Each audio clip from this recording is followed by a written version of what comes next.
ماہ سیام سے ایک دن قبل اور عید کے دن ہم ایک جیسے ہوتے ہیں. جہاں ہم رمضان سے ایک دن پہلے کھڑے تھے، عید کے دن بھی ہم وہیں کھڑے ہوتے ہیں.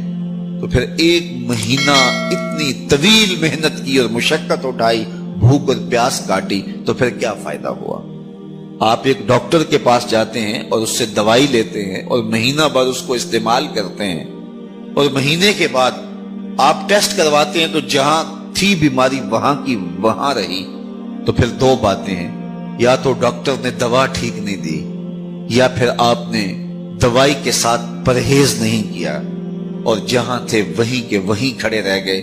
تو ڈاکٹر کے پاس دوبارہ جائیں گے تو وہ کہے گا جناب اس بیماری سے نجات تو ایک مہینے کے کورس سے ہو جاتا تھا، تو آپ کو آرام کیوں نہیں آیا؟ آپ نے پرہیز نہیں کیا. تو آپ اس کو کہیں کہ جناب ہم دوبارہ مجھے ایک کورس اور کروا دیں، لیکن پرہیز میں نے پھر بھی نہیں کرنا. تو ڈاکٹر کہے گا کہ نہیں جناب چھٹی کرو.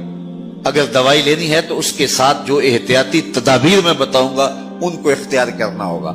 لیکن اگر کوئی شخص پھر دوسرا مہینہ کھاتا ہے اور احتیاطی تدابیر اختیار نہیں کرتا اور پھر ڈاکٹر کے پاس جا کہتا جناب آرام نہیں آیا، تو ڈاکٹر پھر اس کو کہے چلو دوبارہ لے لو، تو وہ تیسرے مہینے بھی کھائے، چوتھے مہینے بھی کھائے، ساری زندگی بھی کھاتا رہے، احتیاطی تدابیر نہیں کرے گا تو جہاں صحت تھی وہیں کی وہیں رہے گی.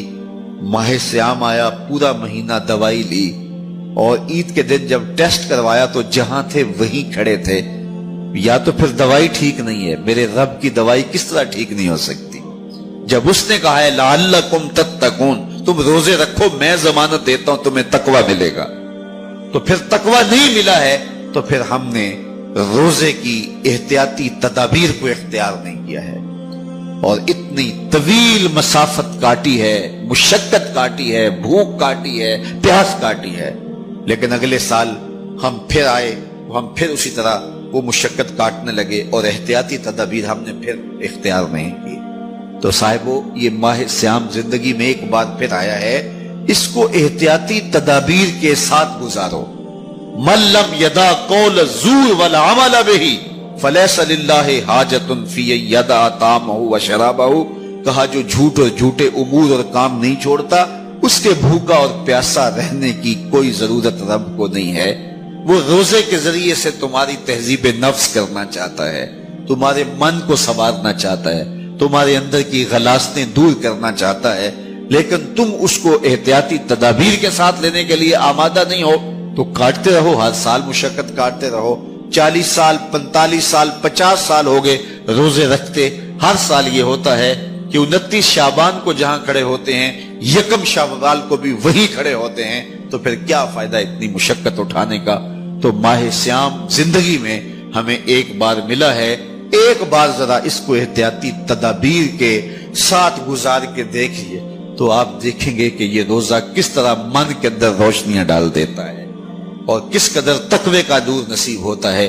تو زندگی میں اس ماہ نور، ماہ سیام رمضان المبارک کو پوری احتیاط کے ساتھ، پورے حزم کے ساتھ اور جو بتائے گئے اصول و ضوابط ہے ان کے ساتھ گزاریے. آنکھوں پہ بھی پہرا بٹھائیے، خیالوں پہ بھی پہرا بٹھائیے، سوچوں کو بھی آوارہ نہ ہونے دیجیے، رزق بھی پاک لیجیے، اور زبان پر بھی کوئی ایسا جملہ نہ آنے پائے جو رب کی ناراضگی کا سبب ہو. خیال بھی نہ بھٹکے، نظر بھی نہ بہکے، اور ایک ایک عمل زندگی کا خوبصورت ہو، منظم ہو، مرتب ہو، اور ادھر 30 روزوں کی بھوک ہو. اور پھر نتیجہ کیا ہوگا؟ میرے رب نے وعدہ دیا ہے لعلکم تتقون، تمہیں تقوی کا نور نصیب ہو جائے گا. تمہاری زندگی ایک عجیب کیفیت میں ڈھل جائے گی اگر تم روزے کو اس کی حقیقت کے ساتھ